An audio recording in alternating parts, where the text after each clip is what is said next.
നമസ്കാരം. ഹൗറയിലെ ദോംചൂരിൽ 22-കാരിയെ അശ്ലീല ചിത്രത്തിൽ അഭിനയിക്കാൻ വിസമ്മതിച്ചതിന് ആക്രമിച്ച കേസിലെ മുഖ്യപ്രതി പിടിയിലായി. സൗത്ത് കൊൽക്കത്തയിലെ ഒളിത്താവളത്തിൽ നിന്ന് പോലീസ് ഇയാളെ പിടികൂടുകയായിരുന്നു. ഇയാളുടെ കൂട്ടാളിയും പിടിയിലായിട്ടുണ്ട്. അതേസമയം ആര്യന്റെ അമ്മയും കേസിലെ മുഖ്യപ്രതിയുമായ ശ്വേത ഒളിവിൽ തന്നെയാണ്.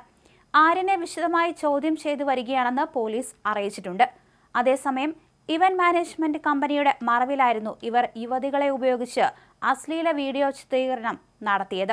ഇതിനൊപ്പം തന്നെ പെൺവാണിഭവും നടത്തിയെന്ന് പോലീസ് കണ്ടെത്തുകയായിരുന്നു.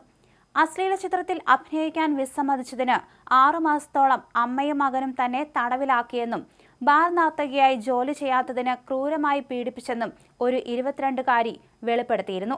അതിനുശേഷം നിരവധി യുവതികളാണ് ഇത്തരത്തിൽ ഇവർക്കെതിരെ പരാതിയുമായി രംഗത്തെത്തിയത്. പെൺകുട്ടികളെ ജോലിക്കെന്ന് പറഞ്ഞ് എടുത്തിട്ട് ഇത്തരത്തിൽ ഉപയോഗിക്കുകയായിരുന്നു പതിവ്. അതിന് തയ്യാറാകാത്തവരെ ക്രൂരമായി മർദ്ദിക്കുകയായിരുന്നു.